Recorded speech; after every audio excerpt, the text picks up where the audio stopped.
The Science of Mind by Ernest Holmes. Read by Michelle Ingalls. July 6th.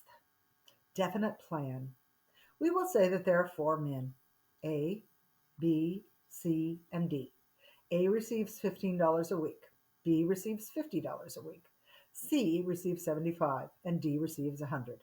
Suppose these four men are all without positions, and each comes to a practitioner for mental treatment to obtain employment. Please do not think this is a material presentation of a spiritual truth, for in the last analysis, in our philosophy, the universe is either all matter or it is all spirit. If it is all matter, what we formerly called matter is spirit. If the universe is all spirit, what we used to call spirit is matter. The spiritual universe should no longer be divided against itself. The Bhagavad Gita says that we shall never arrive at peace while we deal with the pairs of opposites. Let us not say that $15 is material and the Lord's Prayer is spiritual. Even in the Lord's Prayer, Jesus says, "Give us this day our daily bread," and he has already told them that they would receive as much bread as they expected. He did not say what the size of the loaf would be.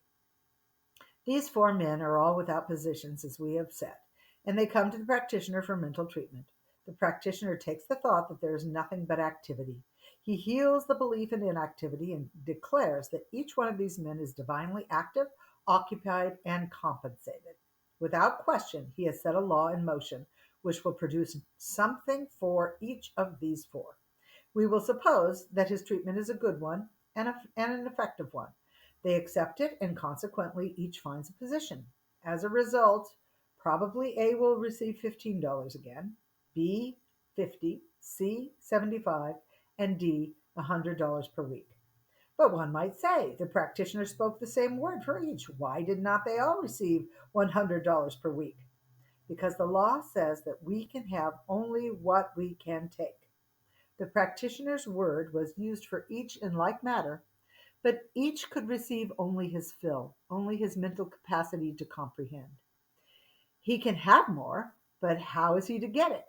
Will a pint dipper ever hold more than a pint? One might build up the edge and rim of the dipper somewhat and make it hold more and more. So one can continuously increase his consciousness. It is just the old law that we can expand the infinite, but we cannot contract the infinite. Each man, A, B, C, and D, was full, and no doubt running over when he received a position as a result of the treatment. But the positions they received, the molds which their perceptions of life had provided, were limited to the subjective remembrance already set in motion by themselves. Each attracted to himself, out of the universal good, that which he could comprehend.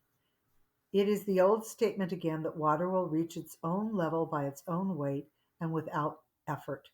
So a treatment will level itself in the objective world at the level of the subjective thought and realization which projects and receives it. This does not mean that each of the above stated men will always have to receive the same compensation, for with an enlarged consciousness each might receive more. There is nothing in the nature of finality about this, because the man whose consciousness is now bringing him a smaller thing or a less important thing, we name it big and little, and to use it big or little, can, if he so desires, conceive the bigger thing, the more important position. The same prayer answers the big and the little.